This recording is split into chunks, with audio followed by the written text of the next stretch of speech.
இப்போ நம்ம வேப்பிலை கட்டி உங்களுக்கெல்லாம் தெரிஞ்சிருக்கலாம் இல்லையா? இப்போ நம்ம கருவேப்பிலை கட்டி, வேப்பிலை கட்டிக்கு நார்த்தங்காய் இலை வேணும், அப்புறம் வேப்பம் கொழுந்து கொஞ்சமாக வேணும், அப்புறம் வேப்பம் பூ கூட கொஞ்சமாக போட்டுக்கலாம், அப்புறம் லெமன் இருக்கு இல்லையா, எலுமிச்சை இலை கொஞ்சமாக வேணும், அப்புறம் கருவேப்பிலை வேணும். ஆனால் இப்போ என்கிட்ட நார்த்த இலையெல்லாம் நாட் அவைலபிள். நம்ம இப்போ வேறு மாதிரி ஒரு கருவேப்பிலை கட்டி நம்ம பண்ணுறோம். 4 படம் வச்சுக்கிற மாதிரி கருவேப்பிலை கட்டி நம்ம பண்ணிக்கலாம். இதுவும் ரொம்ப டேஸ்ட்டாக நல்லாயிருக்கும். அதுக்கு நம்ம என்னெல்லாம் வேணும்னா, பார்த்தீங்களா, இந்த கருப்பு கொள்ளு அல்லது ப்ரௌன் கலர் கொள்ளு, எது வேணால் உங்கள் இஷ்டம் தான். இதில் ஏதோ சத்து கொஞ்சம் டிஃப்ரெண்ட்டாக இருக்கும், அவ்வளோதான். இந்த கருப்பு கொள்ளு, ஏன்னா கருவேப்பிலை அயர்ன், கால்சியம், அது இது எல்லாம் இருக்குது. இந்த கொள்ளுக்கு ஒரு சக்தி, கொலஸ்ட்ரால் கண்ட்ரோல் பண்ணும், ரொம்ப நல்லது. அதனால் கேஸ் எல்லாம் எடுத்துரும். அதனால் இதை நம்ம போட்டுக்கிறோம். இப்போது ஒரு 6-7 வத்த மிளகா வச்சுருக்கேன், அதை வறுத்துக்கலாம்.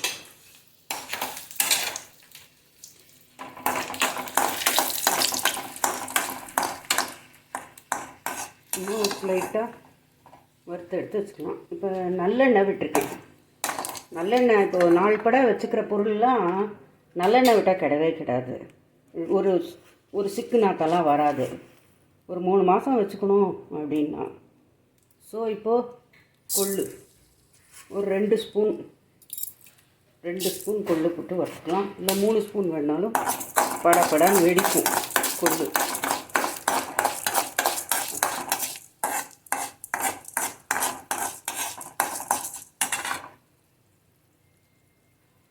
கொஞ்சம் கொள்ளை வறுத்து, கொள்ளு போடாமையும் பண்ணலாம். இப்போ நான் சொல்கிற சாமானெல்லாம் எல்லாமே வேணும் இல்லை. மெயினாக வேணுங்கிறது நம்மளுக்கு கருவேப்பிலை வேணும், கொத்தமல்லி வரை, கடலைப்பருப்பு, கொஞ்சம் மிளகு, வரமிளகா, கருவேப்பிலை, உப்பு, அவ்வளோதான் வேணும் மெயினாக.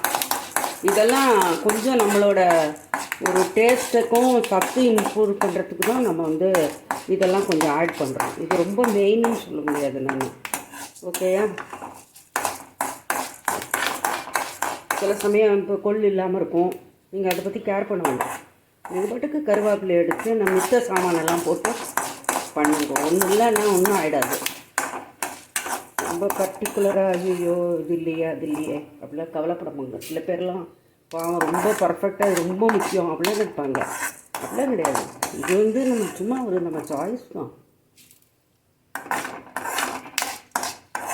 இருந்தால் பண்ணிக்கிறது, இல்லைன்னா அது இல்லாமையே பண்ணுறது நல்லது. சரி, இப்போ நம்ம 3 ஸ்பூன் நம்ம இது இருக்கு இல்லையா, கருப்பு என்னது horse gram, black horse gram, கருப்பு கொள்ளை ஒரு துண்டோம். இப்போது கொத்தமல்லி வரை பித்தத்தை எடுக்கும் தெரியுமா? அவ்வளோ நல்லது கொத்தமல்லி வரை. உடலுக்கு டெய்லி சேர வேண்டிய ஒரு விஷயம் கொத்தமல்லி வரை. கொத்தமல்லி வரையும் ஒரு சின்னதாக ஒரு 3 ஸ்பூன் போட்டு இதையும் வச்சுக்கலாம். ரொம்ப எண்ணெயெல்லாம் விட வேண்டாம். கடைசியில் தான் நம்ம உருண்டை பிடிக்கும்போது நம்ம கருவேப்பிலை உருண்டை பிடிப்போம் இல்லையா, பிடிச்சி அப்போ நம்ம நல்லெண்ணெய் விட்டு பசிக்கலாம். இப்போ சும்மா மோஸ்ட்லி ட்ரை பிளானியில் கூட வறுக்கலாம். நான் ஒரு கொஞ்சமாக ஒரு நல்லெண்ணெய் விட்டேன், ட்ரையாகவும் வறுத்துக்கலாம்.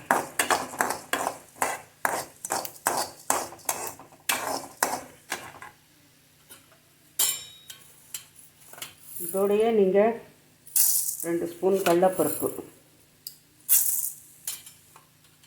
சீரகம் ஒரு 1/2 ஸ்பூன், மிளகு சும்மா கொஞ்சமாக போகிறோம்.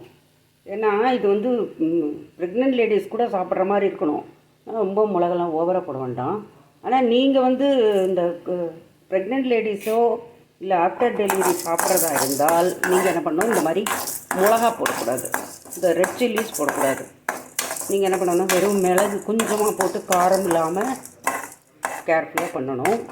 இப்போ சாதாரண நாட்களில் சாப்பிட்றதுக்கு தான் நான் இந்த ப்ரிப்ரேஷன் சொல்கிறேன்.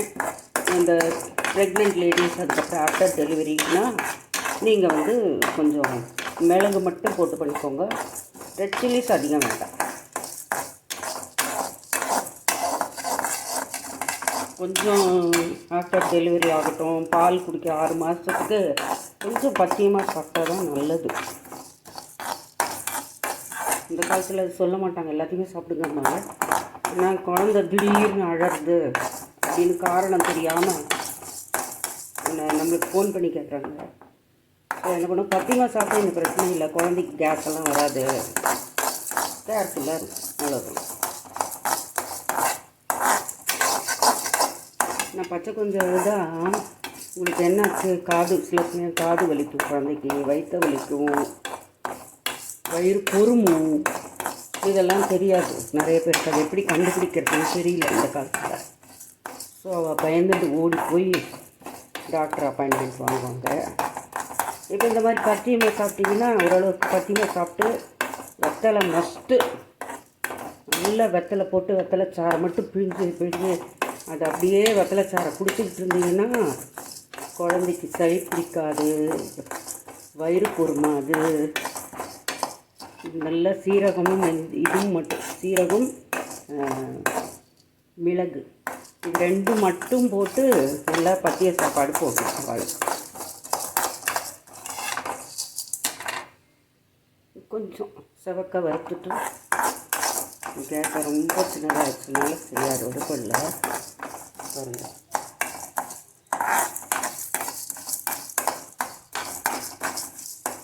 ஒரு வாசனை வரும். வாசனை வந்தாச்சு. இப்போ நம்ம இறச்சிடலாம்.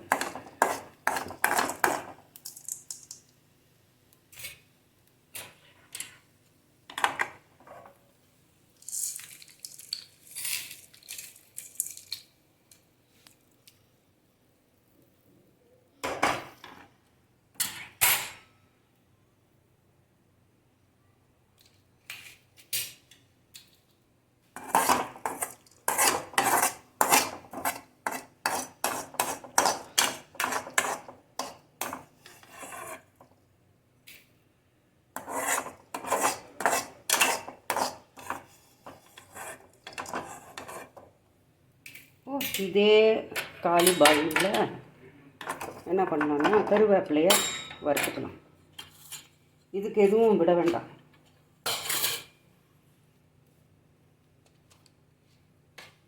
இந்த மாதிரி பார்த்திங்களா, கருவேப்பிலை நல்ல ஃப்ரெஷ் கருவேப்பிலை. ஃப்ரிட்ஜில் வச்சில் கருவேப்பிலையெல்லாம் போடாதீங்க.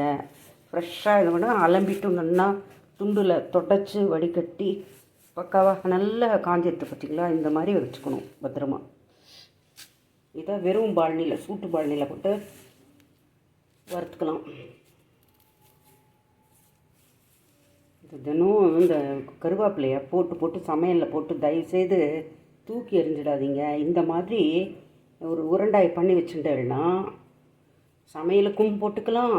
நல்லா சுட சுட சாதம் அடித்து ஃபஸ்ட்டு ஒரு நாள் நல்லா பருப்பு சாதம் நெய் விட்டு சாப்பிடுங்க. துவரம்பருப்பு சத்து வேணும். இப்போ இன்னொரு நாள் ஒரு பிடி சாதம்னு வச்சுக்கோங்களேன், ஒரு 2 ஸ்பூன் 3 ஸ்பூன் பருப்பு சாதம் சாப்பிட்டுக்கோங்க. அதுக்கப்புறம் என்ன பண்ணுவோம், தலைமுடி கொட்டாமல் இருக்கிறதுக்கு, அப்புறம் சொட்டை விழுகாமல் இருக்கிறதுக்கு, அப்புறம் உடம்பில் வந்து ப்ளட் சர்க்குலேஷன் இன்க்ரீஸ் ஆகிறதுக்கு, ப்ரெஷர் குறையிறதுக்கு, இதெல்லாம் இந்த கருவேப்பிலை ஒரு மேஜிக்கு, ஒரு மெடிசன் நம்மளுக்கு.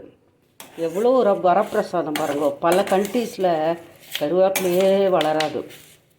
அவெல்லாம் கருவேப்பிலைக்கு அப்படி யூஸ்லேயே கூட போய் எங்கேயாவது ப்ரேயர் பண்ணுற வீட்லலாம் கருவேப்பிலை இருந்ததுன்னா பயங்கரமாக கார்டனில் உடச்சின்னு வந்துடுவாள். கிடைக்கிறது அபூர்வம், இந்த மாதிரி ஃப்ரெஷ்ஷாக கிடைக்கிறது.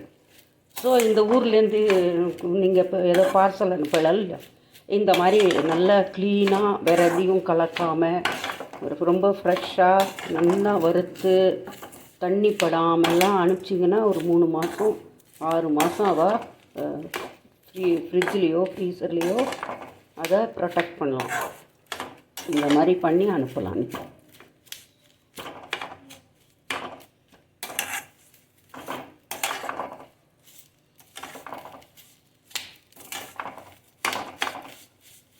நல்லா சுருக்குன்னு சூடாகிற வரைக்கும் நல்லா வறுத்துக்கோங்க.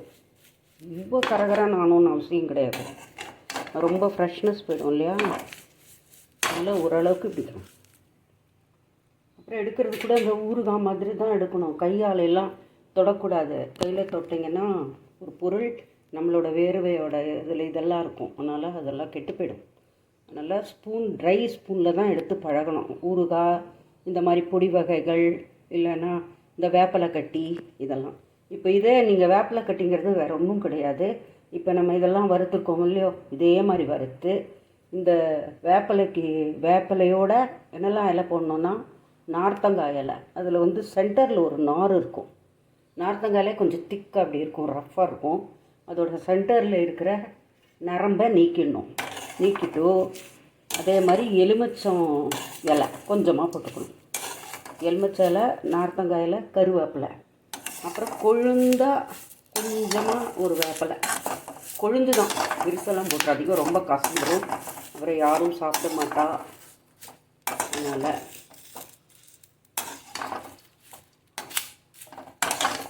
இந்த மாதிரி கொழுந்தாக போட்டுட்டு ஊண்டு புளி சேஃப்டிக்கு வச்சுட்டு, சப்போஸ் ப்ரெக்னென்ட் லேடிஸ்க்கு புளி வேண்டாம், அப்படி அவங்களுக்கு பண்ணுறதா இருந்தால் புளி அவாய்ட் பண்ணிக்கோங்க. சாதாரணப்பட்டவா சாப்பிட்றதுனா புளி போட்டுக்கலாம். புளி உப்பு போட்டு அரைக்க வேண்டியதுதான். ஆற வச்சு இதை நம்ம அரைச்சி பொடி பண்ணிப்போம் ஃபஸ்ட்டு. அதுக்கப்புறம் உருண்டை எப்படி பண்ணுறதுன்னு சொல்கிறேன். ஓகேயா? இந்த மாதிரி பண்ணி தவறாமல் பண்ணி வச்சுக்கோங்க. வீக்லி ஒன்ஸ் பண்ணி வச்சுட்டு தயிர் சாத்துக்கு தொட்டுக்கலாம். அப்புறம் சாத்தில் போட்டு பசைஞ்சு நல்லெண்ணெய் விட்டோ நெய் விட்டோ சாப்பிட்டிங்கன்னா செம்ம ஹெல்த்து. ஒரு 48 நாள் தொடர்ந்து இதை சாப்பிடுங்களேன். உங்களோட பெட்டு வச்சுக்கிறேன், உங்களோட இந்த லெவல் எப்படி இது பிளட்டோடது வந்து இன்க்ரீஸ் ஆகும் பாரு. ஆர்பிசி லெவல்லாம் இன்க்ரீஸ் ஆகும், பிளட் சர்க்குலேஷன் இம்ப்ரூவ் ஆகும், ப்ரெஷர் கம்மியாகும். அப்படி சாப்பிட்ணும். ஒரு உருண்டையை குட்டி குட்டி உருண்டையாக பண்ணி வச்சுப்போம். ஒரு உருண்டையை போட்டுக்க வேண்டியது. அந்த சாத்தில் நெய்யை விட்டு பசைஞ்சு சாப்பிடுங்க. அப்புறம் மற்ற ரசமெல்லாம் சாப்பிட்டுக்கோங்க. இது முக்கியமாக வச்சுக்கோங்க. பருப்பு முக்கியம், கருவேப்பிலையோ புதினாவோ கொத்தமல்லியோ முக்கியம். ஒரு க்ரீன் கண்டிப்பாக சாப்பிட்ணும். அந்த மாதிரி உங்களோட சமையலை ஃப்ரேம் பண்ணிக்கும். சரியா? ஆறட்டும்.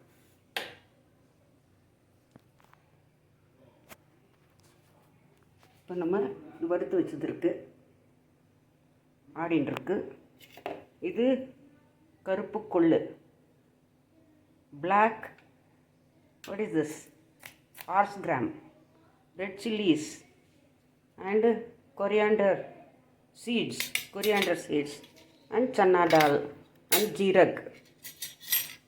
That's all. Fried everything. This curry leaves also we fried, and then we have to add some imli, that is tamarind, and salt. That's all. இப்போ சால்ட்டு ஒரு ஸ்பூன் போட்டிருக்கு. இதில் கரெக்டாக இருக்கும். புளி கொஞ்சம் வச்சுக்கலாம். ஒரு சின்ன பீஸ் வச்சா போதும் புளி. இது நம்ம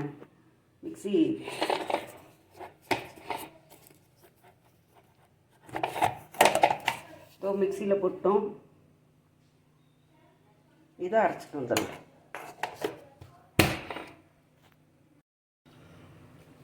இப்போ நம்ம இது ரெண்டையும் கொத்தமல்லி எல்லாம் போட்டு பொடித்தோம் இல்லையா, அதுவும் கருவேப்பிலையும் நல்லா மிக்ஸ் பண்ணிட்டோம். பொடி ஆயிடுச்சு ரெடியாக. இப்போ என்ன பண்ணணும் அடுத்தது, ஏன் வந்து இப்படி உருண்டையாக பிடிச்சி வச்சாங்க அப்படின்னு, வசதியாக ஒரு உருண்டை எடுக்கிறதுக்கு ஈஸியாக இருக்கும், இதுனா இதாகும்னு நினச்சிப்பாங்களா இருக்கும் அந்த காலத்தில். சப்போஸ் இது ஃபாரினுக்கெலாம் அனுப்பணுன்னா இந்த மாதிரி பொடியாக அனுப்பிச்சிடுங்க. பக்காவாக பேக் பண்ணி இந்த ஏர்லாக் கவர்ஸில் அனுப்பிச்சுடலாம். ஆனால் இங்கே சாப்பிட்றதுக்கு என்ன பண்ணணுன்னா, கொஞ்சம் நல்லெண்ணெயை விட்டு பிசைஞ்சு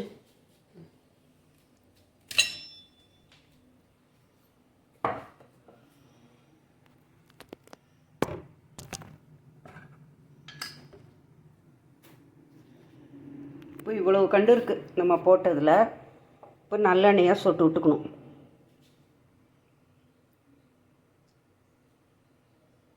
இப்படி விட்டுக்கோங்க, கொஞ்சமாக விட்டுக்கோங்க. நம்ம எதுக்கே முதல்ல நம்ம இதில் போட்டு தானே வறுத்துருக்கோம், கொஞ்சம் அதுலேயும் கொஞ்சம் இருக்குது, இன்னும் கொஞ்சம் கூட போடலாம்.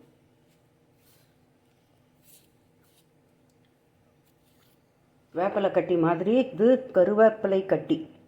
இது நீங்கள் ஒரு எமர்ஜென்சினா கருவேப்பிலை குழம்பு பண்ணோன்னு வச்சுக்கோங்களேன், இதை எடுத்து அப்படி ஒரு கட்டி எடுத்து இதில் கடுகு, உளுத்தம்பருப்பு, கடலப்பருப்புலாம் தாளித்து ஒரு கொஞ்சம் தக்காளி எல்லாம் வதக்கி புளியை போட்டுட்டு அதுக்கப்புறம் இதை ஒரு 2 உருண்டை போட்டுட்டு கரைச்சி விட்டிங்கன்னா ரெடி கருவேப்பிலை குழம்பு இல்லையா? ஸோ இப்போ என்ன பண்ணணும், சின்ன சின்ன உருண்டையாக பிடிக்கணும்.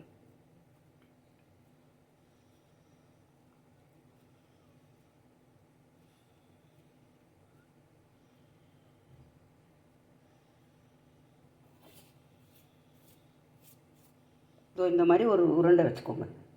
மோதிரத்துக்கெலாம் சாப்பிட்றதுக்கு தொட்டுக்கிறதுக்கு ரொம்ப நல்லாயிருக்கும். இதோ இப்படி பார்த்தீங்களா எவ்வளோ அழகாக இருக்குது, க்ரீன் அண்ட் ப்ரவுன்.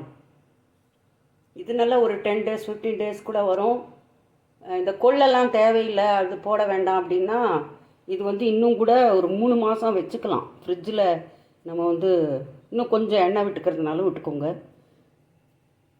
இப்படி பிடிச்சி வச்சுக்கோங்க. இதுதான் கருவேப்பிலை கட்டி. பெருங்காயெல்லாம் போட்டிருக்கேன் கருவேப்பிலையில், பொடி பண்ணும்போதே போட்டாச்சு. இதெல்லாம் ரொம்ப ஹெல்த்தி ஃபுட்டு. நம்ம சும்மா கருவேப்பிலை தாளிச்சிட்டு தூக்கி எறிகிறது, பாதி குழம்பெல்லாம் கொட்டிவிடுவோம் மிச்சம் இருக்குன்னு, நிறைய சத்து வேஸ்ட் ஆகுது. அந்த மாதிரி பண்ணவே கூடாது. ஒரு சத்தான உணவுகள் அது வளர்கிறதுக்கு, கருவேப்பிலை வளர்கிறது, மரம் வளர்கிறது, கிளைமேட்டு சரியாகணும், எவ்வளோலாம் இருக்குது. நம்மளுக்கு இயற்கை அவ்வளோ நல்ல நல்ல படைப்புகளை கொடுத்துருக்கு. அது வளர்க்குறதுக்கெல்லாம் சிரமமாக இருக்குது இந்த காலத்தில் பல காரணங்கள்னால. மண் சத்து இழந்து போயிடுத்து, வரதே அதிசயம். அதில் நம்ம வேஸ்ட் பண்ணுறது, தூக்கி கொட்டுறது எல்லாத்தையும் டக்குன்னு. அப்படி வாங்கிறது, தேவையில்லாத பொருளெல்லாம் மாலில் போக வேண்டியது, லைனாக கலெக்ட் பண்ணுறாங்க இந்த காலத்தில். அது தேவையில்லையா? நம்ம எவ்வளோ நாள் அதை நம்ம ஸ்டாக் பண்ண போகிறோம், எவ்வளோ நாள் அது நம்ம சாப்பிட்டு முடிக்க போகிறோம், நம்ம வீட்டுக்கு எவ்வளோ கெஸ்ட்டு வரா, அதுக்கேற்ற மாதிரி பொருள்களை வாங்கணும். அது என்ன பண்ணுறாங்கன்னா எல்லாத்தையும் வாங்கி ஃப்ரிட்ஜில் அடக்கிறா. அதுக்கப்புறம் என்ன பண்ணால் ஒரு நாள் என்ன பண்ணுறாங்கன்னா எல்லாத்தையும் பார்க்குறாங்க, oh my God expiry date, தூக்கி போடு, அவ்வளோதான், குப்பை தொட்டியில் போயிடும். அப்போது ஒரு மேனுஃபேக்சரர் உழவன் இந்த கொள்ளு தயார் பண்ணுறதுக்கும் இந்த கருவேப்பிலை தோட்டம், முருங்கை மரம், இதெல்லாம் எவ்வளோ பாடுபட்டு இது பண்ணுறா தெரியுமா? இப்போ நான் நல்லெண்ணெய், எள்ளு விளைவிக்கிறதுக்கு ஒரு விவசாயிக்கு எவ்வளோ பாடு இருக்குது தெரியுமா? முதலாவது கிளைமேட், குளிர், வெயில், காற்று, கொளுத்துற வெயில், பனி, எல்லாத்துலேயும் நின்று அவள் தோட்டத்துக்கு போயே ஆகணும் டெய்லி பார்க்குறதுக்கு. ஒரு செடி கரெக்டாக வந்திருக்கா, பூச்சியோட தாக்குதல் வந்துருத்தா, அதெல்லாம் பார்க்கணுமா இல்லையா? அவ்வளோ கஷ்டப்படுறாங்க ஒவ்வொரு விவசாயியும்.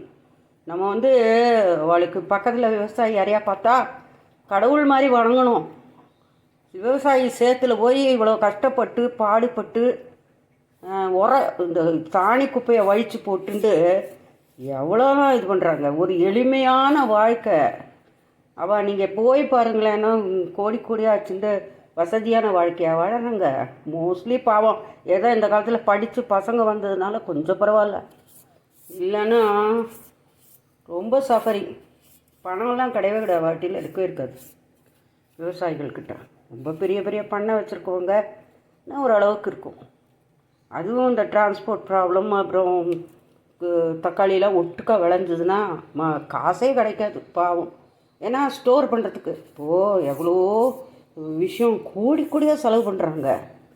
நம்ம ஒரு விவசாயிகளுக்கு ஒரு ஸ்டாக் பண்ணுற பிளேஸ் அங்கே சிம்லான்னா காஷ்மீரில் எக்கச்சக்க ஆப்பிள் விளைஞ்சு கொட்டுறது, கீழே வீணாக போயிட்டுருக்கு. மலை, ரொம்ப மலையில் ரொம்ப பெரிய மேலே மலைகள் எல்லாம் விளையிறதெல்லாம் பாதி கீழே போயிட்டுருக்கு. அது எல்லாத்துக்கும் ஸ்டோரேஜ் ஒரு பிளேஸ் மட்டும் கட்டி கொடுத்தா அவள் எவ்வளோ வசதியாக இருப்பாங்க தெரியுமா? அதெல்லாம் யார் சொல்கிறது? என்னென்னத்துக்கோ கோடிக்கணக்கில் செலவு. முக்கியமான உழவர்களுக்கு உதவி செய்யணும். அப்போ தான் நம்ம சாப்பிடவே முடியும். நம்மளோட அதுவும் இந்தியாவில் நம்மளோட அஞ்சரை பெட்டியிலேயே டாக்டர் இருக்கா தெரியுமா? ஒரு மெந்தியம் விளைவிக்கலைன்னா நம்மளுக்கு எப்படி வயிற்றில் சிஸ்ட்டு முதல் கொண்டு மெந்தியம் வந்து இது கண்ட்ரோல் பண்ணிடும். சிஸ்ட்டு முதல் கொண்டு வேர்ம்ஸ் எல்லாம் கொண்டுடும் மெந்தியம். சீரகம் அப்படி வயிற்றை சீராக்கிடும். ஒரு கொத்தமல்லி, இதெல்லாம் அவ்வளோ நம்மளோட இந்த மசாலா பாக்ஸில் பார்த்திங்கன்னா அத்தனையும் மருந்து தான். உணவே மருந்து நம்மளுக்கு. பெப்பர், அது எவ்வளோ கஷ்டம். தொழிலாளர்கள் கிடைக்காம மலையில் போய் ஓனர்ஸ்க்கு இது கிராம்பு இங்கேயும் பொறிச்சுட்டு ரொம்ப கஷ்டப்படுறாங்க. இப்போல்லாம் நஷ்டத்தில் தான் போயிட்டுருக்கு அவங்களுக்குலாம். ஸோ இந்த மாதிரி கருவேப்பிலை கட்டி ரெடி. சரியா? இதை வந்து சுட சுட சாத்துல போட்டு பிசைஞ்சுண்டு சாப்பிட்லாம். அப்புறம் ஒரு உருண்டை எடுத்து நல்லா மோர் கட்டஞ்சு பெருங்காயத்தை போட்டு இதை கரைச்சி விட்டு மோரில் நல்லா மோர் குடிக்கலாம் ஜம்முன்னு. டெய்லி ப்ரோபயாட்டிக்ஸ்க்கு நீங்கள் வந்து நல்லது செய்கிற பாக்டீரியாஸ் நம்ம வயிற்றுக்குள்ளே வேணும்னா மோரை கடைஞ்சி இதை ஒரு உருண்டையை போட்டு கரைச்சி அதில் விட்டுட்டு மோரை குடிங்க. தினமே குடிக்கணும். 2-3 டம்ளர் மோர் குடிக்கணும். ஈவினிங்க்கு மேலே குடிக்கக்கூடாது. நான் சொன்னது எங்கேயாவது சளி பிடிச்சிச்சிங்க அப்படிலாம் சொல்லாதீங்க. ஈவினிங்க்கு மேலெல்லாம் குடிக்கக்கூடாது. மத்தியான டைமில் நல்லா சுக்குப்பொடி போட்டு நல்லா இந்த கருவேப்பிலையெல்லாம் போட்டு மோர் குடிங்க. இல்லைன்னா இது வந்து தயிர் சாத்துக்கு தொட்டுக்கிறதுக்கு ரொம்ப நல்லாயிருக்கும். ப்ரெக்னென்ட் லேடிஸும் சாப்பிட்லாம், ஆஃப்டர் டெலிவரி சாப்பிட்லாம், எல்லோரும் வயதானவர்கள் சாப்பிட்லாம், எல்லாருமே சாப்பிட்லாம். அதனால் இதை செஞ்சு என்ஜாய் பண்ணணும். ஹெல்த்தியாக நீங்களாம் இருக்கணும்னு எனக்கு ஆசை. Thank you very much. சப்ஸ்கிரைப் பண்ணுங்கள், ஃப்ரெண்ட்ஸ்க்கெல்லாம் சொல்லுங்கள். அப்போ தான் ஏதாவது பழைய விஷயங்கள்லாம் நான் போடணும்னு ஆசைப்பட்றேன். மறந்துடாமல் இருக்கணும் அந்த ஸ்பீஷீஸில். இதெல்லாம் நம்ம பண்ணிகிட்டே இருந்தோன்னா தான் இதை நம்ம விளைவிக்கணும்னு தோணும். இப்போ வியாபாரிகளுக்கு விலையே போகலன்னு இதை யாருமே வாங்கலைன்னா அவள் எப்படி பண்ணுவா? விட்டுடுவா. அதை விளைவிக்கிறதையே விட்டுருவாங்க. அந்த மாதிரி தான் நிறையா அரிசியெல்லாம் நம்மளுக்கு போயிடுது. நம்மளோட மூதாதையர் பயன்படுத்த அரிசியில் என்னன்னே தெரியாமல் போயிடுச்சு. ஸோ அதனால் நம்ம இதை வாங்கி பயன்படுத்தினா தான் விவசாயிகள் மறுபடியும் அதை க்ராப்ஸ் எல்லாம் போடுவாங்க. ஸோ அந்த மாதிரி நம்ம இந்த மாதிரி பழைய விஷயங்கள்லாம் மறந்துடாமல் பண்ணணும். நம்மளோட அடுத்த தலைமுறைக்கு இதெல்லாம் நம்ம எடுத்துகிட்டு போகணும். அது ரொம்ப முக்கியம். அப்படி தான் நம்மளுக்கு இப்போ எங்கள் பாட்டி எங்கள் அம்மாவுக்கு சொல்லி, அம்மா எனக்கு சொல்லி, நான் வந்து என் குழந்தைங்களுக்கு சொல்லி, பேரம்பேத்திகளுக்கு இப்படியே நம்மலாம் பிரிட்ஜு அடுத்த ஜெனரேஷனுக்கு. ஸோ அது ரொம்ப முக்கியம். Okay, thank you very much. God bless you. Happy mother's day.